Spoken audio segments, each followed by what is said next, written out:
بسم اللہ الرحمن الرحیم۔ آج ماہ رمضان کا 13واں روزہ۔ سوچو ذرا، ہمارے اندر رذائل کا اتنا میل جمع ہو گیا ہے کہ جھوٹ و فریب کے بغیر کاروبار نہیں چلتا۔ حسد، غصہ، دنیا کی ہوس، پھر زندگی میں مشکلات آتی ہیں تو حوصلہ نہیں رہتا، صبر کا دامن چھوٹ جاتا ہے، دوسروں سے جھگڑ پڑتے ہیں اور تنہا رہ جاتے ہیں، اور تنہائی میں غلط لوگوں کی صحبت مل جاتی ہے۔ کبھی رزق کی تنگی سے دل بھاری ہو جاتا ہے، کبھی گھر کی ذمہ داریاں تھکا دیتی ہیں، پھر ہم سکون کے لیے موبائل نکالتے ہیں تو وہ ہمارے گناہوں میں مزید اضافہ کر دیتا ہے۔ تب یہ دعا آتی ہے جیسے امام حسین علیہ السلام نے کربلا میں صبر عظیم پیش کیا۔ حضرت زینب سلام اللہ علیہا نے تقوی اور باطل کے خلاف بول کر ظلم کے خلاف مزاحمت کی مثال قائم کر دی۔ آج ہم بھی یہ مانگیں کہ ہمارے دل صاف ہو جائیں، صبر و تحمل عطا ہو، تقوی کی دولت میسر آئے اور اہل بیت کے سچے عاشقوں کی صحبت نصیب ہو۔ اب دل کھول کر سنیں۔ اللہم طہرنی فیہ من الدنس والاقذار۔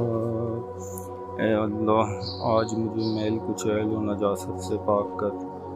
جب انسان گناہ کرتا ہے تو اس کے دل پر سیاہ نقطہ پڑ جاتا ہے، وہ توبہ کر لے تو ختم ہو جاتا ہے، لیکن اگر پھر گناہ کرے تو وہ نقطہ بڑا ہو جاتا ہے، گناہ پر گناہ کرتا رہے تو رفتہ رفتہ بڑھ کر پورا دل سیاہ ہو جاتا ہے۔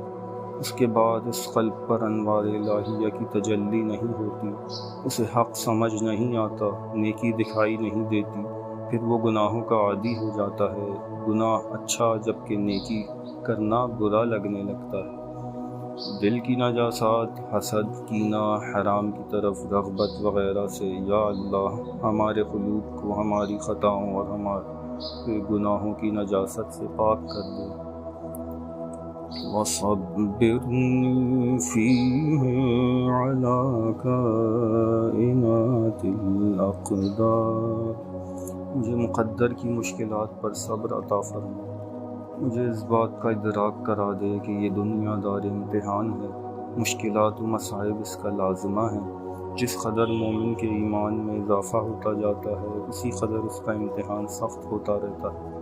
لیکن ہر مصیبت کے موقع پر ہم کربلا کو یاد کریں، جیسے امام سجاد علیہ السلام نے زنجیروں میں بیماری کی حالت میں صبر کیا۔ آج ہمیں تمام مشکلات، مالی ہوں، فیملی سے متعلق ہوں یا صحت سے، ان سب پر صبر عنایت کر۔ وَوَفِّقْنِی فِیہ لِلتُّقَىٰ